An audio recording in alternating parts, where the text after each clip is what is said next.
J'ai maintenant le plaisir de vous présenter l'animateur de cette capsule. Vous le connaissez, vos enfants le connaissent. C'est un extraordinaire vulgarisateur, inspirant. Il est biochimiste, enseignant et communicateur scientifique hors pair. J'inviterai à monter sur scène avec moi Monsieur Martin Carly. Oh, viens-t'en, Martin. Viens-t'en, viens-t'en. Et ses invités, Myriam Beauchamp, neuropsychologue et professeure agrégée en psychologie à l'Université de Montréal, et Maxime Descoteaux, professeur en informatique à l'Université de Sherbrooke. Je te laisse la parole, mon ami. Merci, merci beaucoup. Bonjour à tous, bonjour à toutes. À la question, est-ce que je suis le vrai? La réponse est oui. Parce que je ne vis pas ma vie en sarreau, bien entendu. Ça, c'est une époque qui était plutôt liée à ma carrière en recherche. Alors, bonjour à tous, bonjour à toutes, distingués invités. Merci énormément d'être là, bien entendu. Le ministre le dit tantôt, ça commence toujours par la recherche, donc on est les premiers. Moi-même, j'ai un doctorat, un post-doctorat en sciences neurologiques. J'étais étudiant au post-doctorat dans le laboratoire de Rémi Quirillon, donc tout est dans tout, on s'entend. Et on dit que ça commence par la recherche, imaginez, même la TV, ça commence par la recherche, donc tout est bien pour ça. Alors, le premier axe, c'est de présenter donc le volet excellence en recherche. Et justement, pour faire ça, on a des invités, on a des chercheurs qui ont démontré justement un niveau d'excellence en recherche parce qu'ils sont tous les deux récipiendaires de Prix du Québec, qui est la plus grande distinction remise par le gouvernement du Québec dans le domaine des sciences. Alors, je vous présente à nouveau tout d'abord Myriam Beauchamp, qui est professeure-chercheuse en neuropsychologie du développement à l'Université de Montréal. Elle a reçu le Prix du Québec Relève scientifique en 2017. On peut l'applaudir, bien entendu. Bonjour Myriam. Et aussi, nous avons avec nous M. Maxime Descoteaux, qui est professeur-chercheur au département d'informatique de la Faculté des sciences de l'Université de Sherbrooke, imagerie médicale. Il est récipiendaire du Prix du Québec Relève scientifique en 2019. On peut l'applaudir aussi, bien entendu.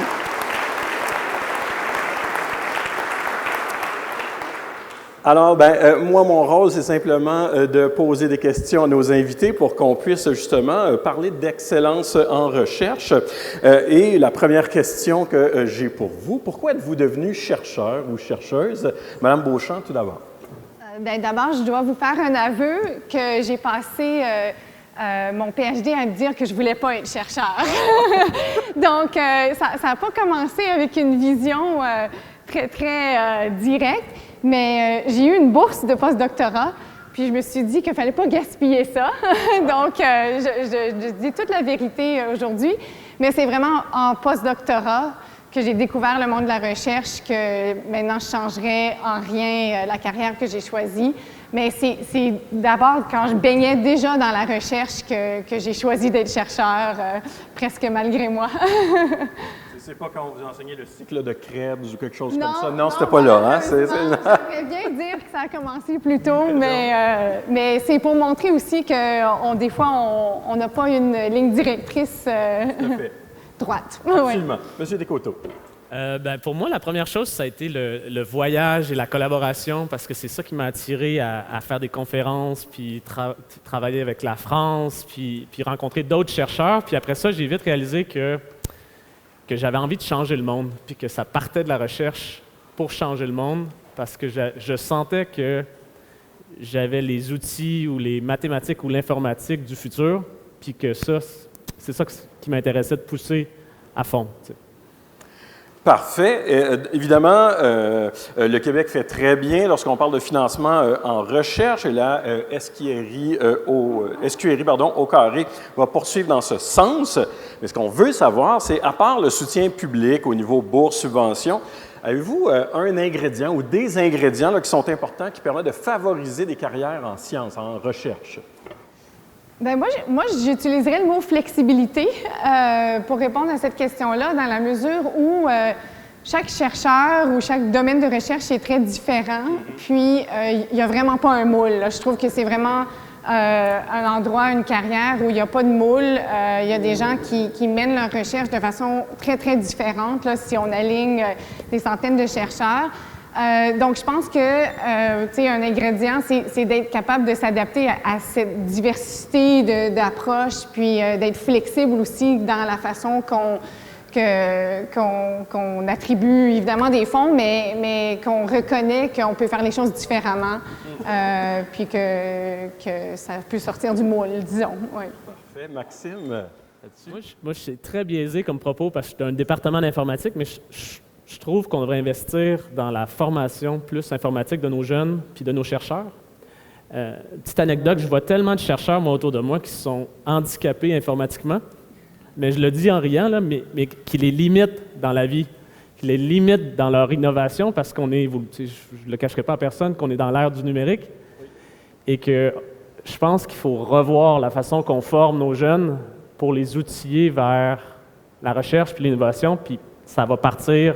Le ministre en a parlé tout à l'heure de mathématiques puis d'informatique, mais je pense que c'est vraiment au cœur du problème, mais aussi de la solution. Anecdote, et bon, je ne dirai pas mon âge exactement, mais quand j'étais au secondaire, j'essayais de dessiner une maison sur un TRS 80. C'était ça nos cours d'informatique. On est rendu pas mal plus loin que ça, on va se dire. On est pas mal plus loin que ça, effectivement. Mais au début de mon doctorat, on devait carrément écrire nos logiciels de traitement de données. Donc, on avait comme un petit peu plus les mains dans la pâte, si on veut. Je pense que c'était très formateur. Je suis absolument d'accord avec ça. Vos travaux, évidemment, là, on vous a présenté, on a donné votre titre. Vous êtes récipiendaire du Prix du Québec. Pouvez-vous nous présenter vos intérêts de recherche, vos travaux? Donc, sur quoi vous travaillez, disons? Maxime, pour commencer. Bien, moi, je travaille en informatique, mais en neuroinformatique. Donc, c'est tout ce qui est d'essayer de comprendre la circuiterie du cerveau. Comment est-ce que notre cerveau puis nos routes cérébrales se détériorent ou se développent, puis surtout se détériorent avec la maladie. Donc là, un bel accomplissement de toute ma recherche, ça a été de créer une compagnie qui s'appelle Imeca. Puis Imeca, maintenant, offre des solutions d'imagerie à l'industrie pharmaceutique puis aux constructeurs de machines de résonance magnétique pour essayer de comprendre comment un coup à la tête, une commotion cérébrale, une maladie d'Alzheimer court-circuite notre cerveau. Donc, c'est vraiment là au juste milieu entre l'intelligence artificielle, la science des données, l'informatique, la médecine, les neurosciences, puis c'est ma réalité au jour le jour. Donc, ben, moi, je suis neuropsychologue de formation, donc on a ça en commun, le mot neuro. Et puis, je m'intéresse globalement au développement des enfants de la naissance au début de l'âge adulte, là, à la fin d'adolescence. Je m'intéresse à leur développement cognitif et social, mais aussi à quand on a une perturbation de ce développement-là, une perturbation cérébrale. Puis je pense que là, Maxime a fait une belle entrée de jeu parce que je m'intéresse entre autres aux effets des commotions cérébrales, des traumas crâniens sur ce développement-là. Puis une chose qu'on fait dans mon groupe, c'est que bien, c'est sûr que ces perturbations-là peuvent avoir des séquelles, mais même les enfants dans la vie de tous les jours peuvent avoir des difficultés dans leur développement cognitif et social. Puis on développe des outils en santé numérique, par exemple, et réalité virtuelle, jeux vidéo sérieux, ou des interventions même interactives avec les parents par le jeu pour venir optimiser ce développement-là, puis le réadapter quand il faut. Magnifique. Et donc là, vous venez de présenter vos domaines. On veut savoir qu'est-ce qui distingue le Québec dans vos domaines respectifs? Bien, c'est intéressant qu'on soit tous les deux là parce qu'on est tous les deux quand même si on ne fait pas du tout la même chose, dans le domaine des neurosciences. Puis c'est sûr que les neurosciences, c'est un domaine qui est très, très fort au Québec. Je dirais, je commencerai par dire ça, Maxime, je pense qu'on est reconnu pour ça depuis longtemps même, cette force-là au Québec. Oui, bien, on a une rue à Montréal qui s'appelle la rue Penfield. Bien, c'était Dr. Penfield qui était neurochirurgien, puis bien, qui a inspiré toute une génération de chercheurs à Montréal, mais après ça, qui a fait des petits vers Laval, Sherbrooke. Et à Sherbrooke, en génie, on a été dans les premiers à faire des machines d'imagerie pour la tomographie par émission de positrons. À Montréal, maintenant, ça s'appelle le Neuro, mais le MNI, le Montreal Neurological Institute, c'est un acronyme que tout le monde connaît sur la planète. Donc, tous les deux, on est passés par là pendant notre formation. Donc, je salue tous les profs et les chercheurs qui nous ont formés là-dedans, mais on est dans les tops au monde, ça c'est sûr. Puis ça fait des petits. Avant, c'était très plus, je dirais, anglophone, puis là, c'est très francophone et multidisciplinaire à travers le Québec, je dirais. Et juste pour compléter un peu ce que je disais tantôt, j'ai eu la chance, moi, d'évoluer au centre de recherche de l'hôpital Douglas, donc avec Dr. Quirillon, qui est un autre centre de recherche en neuro qui est particulièrement bien reconnu à l'échelle internationale. La SQRI au carré met de l'avant donc un cycle d'innovation. Ça veut dire quoi? Ça veut dire essentiellement les investissements qui sont faits, en fait, le rendement financier des investissements, pourra être, grâce à la commercialisation, si on veut, d'applications technologiques, sera réinvesti dans la recherche fondamentale et la relève. Et puis là, on a parlé tantôt de l'importance de la recherche fondamentale. J'aimerais vous entendre là-dessus parce que, est-ce que vous êtes juste en recherche appliquée ou la recherche fondamentale a quand même une place importante dans ce que vous faites au quotidien?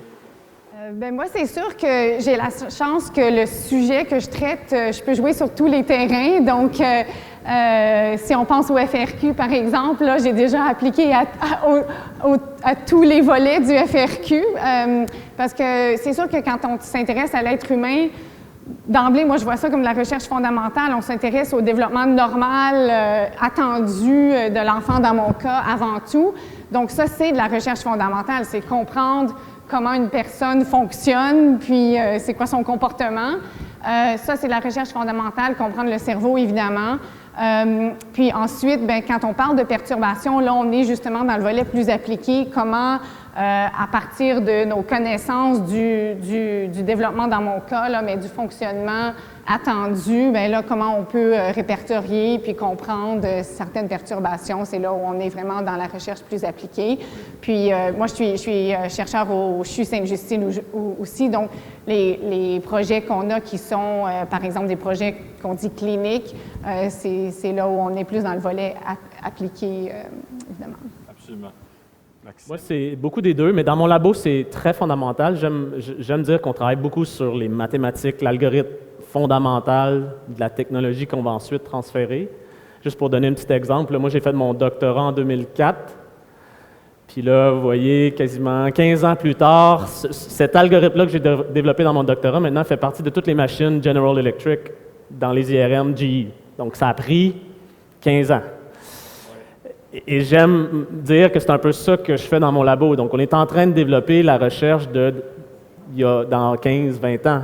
Puis là, puis c'est pour ça aussi que j'étais un peu frustré à un moment donné. Je dis « Hey, ça va pas assez vite, ça va pas assez vite. » Bien, c'est là que la création d'entreprises accélère la transition vers l'industrie, vers le marché. Puis je pense que si j'avais pas eu ma compagnie, on serait pas chez GE aujourd'hui. Fait que mes beaux articles fondamentaux seraient juste dans le domaine public, comme de la littérature que les autres lisent, mais on ne serait pas allé jusqu'au bout du spectre. Donc, ce que j'entends moi aujourd'hui, là, c'est de la musique à mes oreilles. Là. Je pense que c'est vraiment l'ensemble de l'innovation, recherche fondamentale jusqu'à l'application. Ouais. Donc, ce qui est intéressant avec vos réponses, c'est qu'on voit justement que, contrairement à certaines idées préconçues qu'on peut avoir lorsqu'on est un peu externe au milieu de la recherche, l'arrimage fondamental appliqué se passe dans la plupart des labos. Hein. C'est difficile de dire on est uniquement en recherche appliquée, on est uniquement en recherche fondamentale.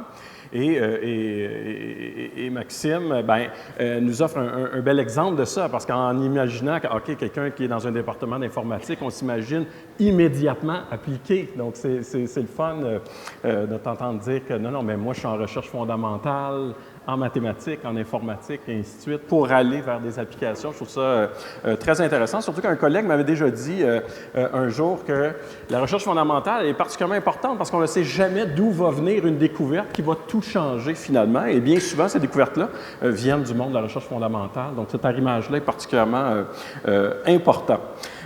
Voyez-vous justement le soutien de la SQRI au carré, le soutien public, là, comment vous voyez ça dans votre domaine de recherche? Maxime a commencé à dire justement, c'est de la musique à mes oreilles. Pouvez-vous nous parler un petit peu de cet impact-là? J'ai hâte de voir comment ça va percoler vers nous, chercheurs, mais je peux tout de suite imaginer que ça va stimuler peut-être des maillages industrie-université, peut-être des bourses.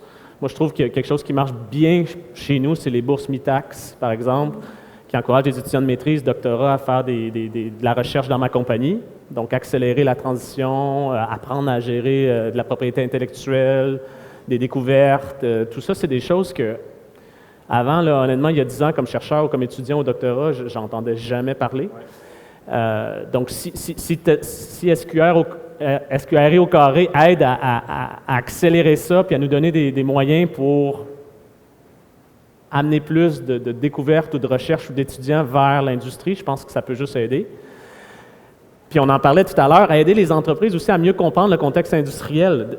Des fois, je pense que les universités ne comprennent pas bien ce que l'industrie a besoin ou ce que les startups ont besoin. Fait qu'il faut aussi que ça soit dans les deux sens, que ça ne soit pas juste l'industrie qui pompe ce qui vient de l'université, mais aussi qu'il y ait un retour vers l'université. Moi, ce que j'ai retenu beaucoup aujourd'hui, c'est le mot cycle. Je pense que ça, c'est vraiment, vraiment important. Je pense qu'actuellement, on s'en va vers ça, mais on est encore dans des silos dans un certain sens. Il y a des chercheurs, justement, qui ont des entreprises ou qui développent. Moi, je n'ai pas une entreprise, mais je développe des outils qui vont vers la commercialisation. Mais c'est vrai que c'est des choses qui sont encore un peu dissociées.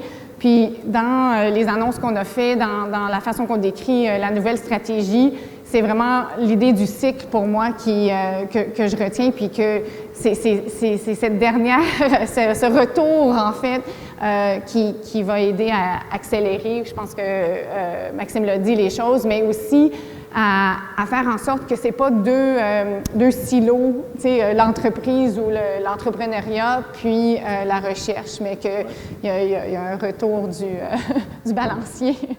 Le ministre, tantôt, parlait de l'importance aussi de stimuler la relève, donc d'augmenter le pourcentage, si on veut, lorsqu'on parle de relève scientifique.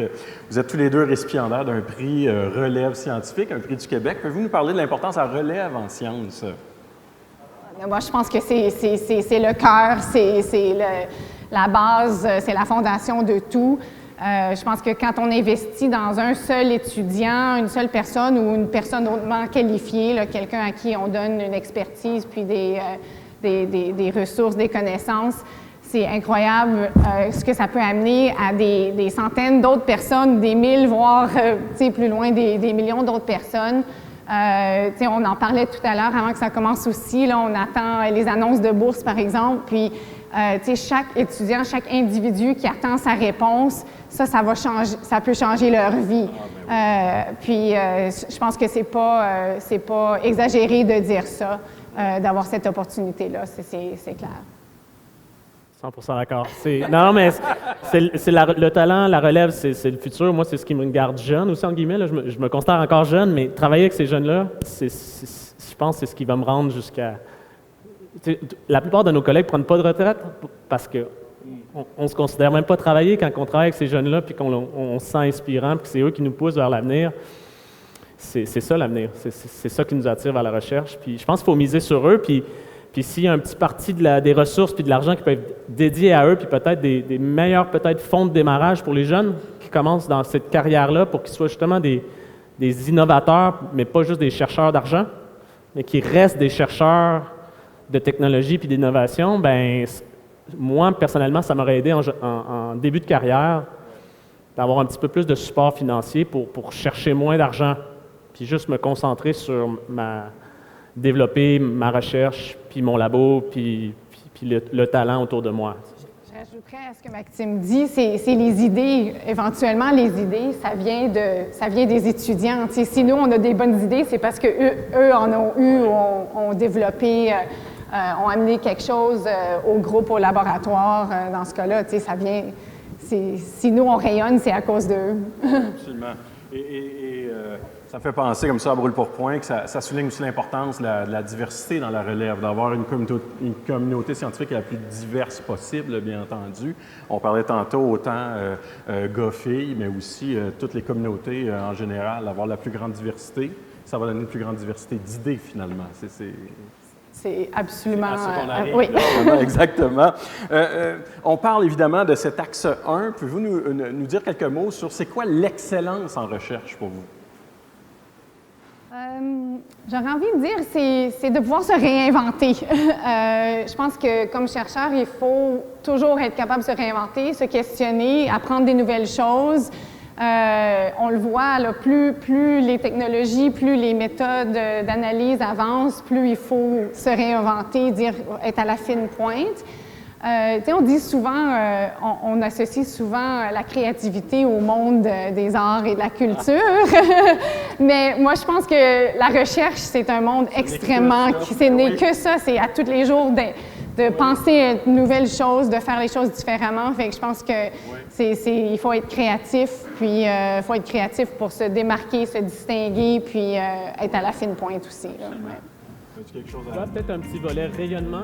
Pour moi, il y a un volet rayonnement à l'excellence en recherche. On parlait tout à l'heure des voyages en Israël ou quel chercheur est reconnu à l'international ou pas, mais je pense que ça fait partie aussi de l'excellence, d'être reconnu par ses pairs, d'avoir une certaine notoriété, pas seulement par nos publications, mais par l'ensemble de notre œuvre. Je pense que ça, c'est vraiment important pour faire rayonner le Québec, en fait. Tout à fait d'accord. Et d'ailleurs, un peu en guise de conclusion, moi, quand j'ai fait mon bac en biochimie, bien, je l'ai fait à la Faculté des arts et des sciences. Donc, l'arrimage entre la créativité et la science, il est toujours là. J'ai connu aucun scientifique qui était bon et qui n'était pas créatif en même temps. Il faut être très créatif. Je terminerai en disant, on a parlé de rêve tantôt. Ce qui motive aussi la recherche, c'est le rêve, c'est la quête vers le mystère, d'essayer d'aller trouver des réponses qu'on n'a pas pour le moment. Et je pense que c'est une bien belle initiative. Je vous remercie à nouveau. On peut les applaudir, nos invités, les chercheurs en excellence, en recherche. Merci infiniment. Bonne fin de journée à tous. Merci.